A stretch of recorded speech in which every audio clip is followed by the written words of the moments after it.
Prinsep ঘাট ২০২৫ সালে দাঁড়িয়ে প্রিন্সেপ ঘাট জায়গাটা চেনে না এমন বাঙালি বোধহয় হাতে গুনেও খুঁজে পাওয়া যাবে না। কারণ ভালোবাসার এক ঐতিহাসিক স্থান, স্মরণীয় স্থান হচ্ছে গিয়ে প্রিন্সেপ ঘাট। শান্তি, সৌন্দর্য, মুগ্ধতা এবং ঐতিহাসিক সমৃদ্ধির এক আদর্শ জায়গা প্রিন্সেপ ঘাট। মোটামুটি জায়গাটা নিয়ে নতুন করে আমার কিছু বলার নেই, কারণ জায়গাটার ইতিহাস, সিনেমাটোগ্রাফি ইতিমধ্যেই সমস্ত বাংলা সিনেমার দর্শক দেখে নিয়েছে। কারণ এখনকার বাংলা সিনেমা সিরিয়ালের এক প্রেমের দৃশ্য বা গানের শুটিং প্রিন্সেপ ঘাট ব্যতীত অন্য কোনো জায়গায় হওয়ার চান্সই নেই।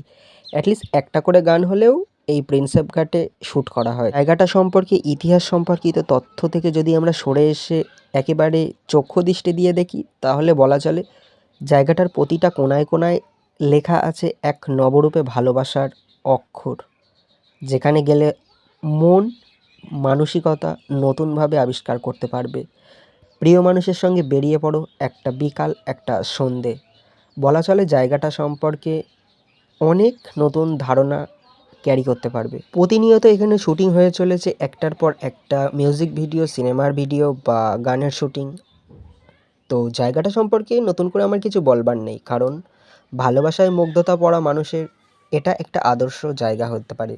সেটা একতরফা হোক, সেটা পূর্ণতা হোক, অপূর্ণতা হোক, জায়গাটায় গেলেই এক নতুন প্রেমের জাগরণ ঘটবে, এটা নিশ্চিত। প্রিন্সেপ ঘাট রিলেটেড একটা ডিটেলস ভিডিও আমার চ্যানেলে আছে, দেখে নিতে পারো। একটা 7 মিনিটের একটা ভিডিও আছে, তো ওই ভিডিওটা দেখলে পুরো প্রিন্সেপ ঘাটের ইতিহাস জেনে যাবে।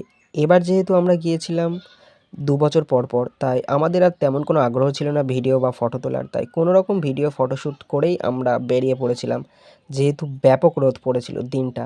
আর ওয়েদারটা একেবারেই অসাধারণ ছিল।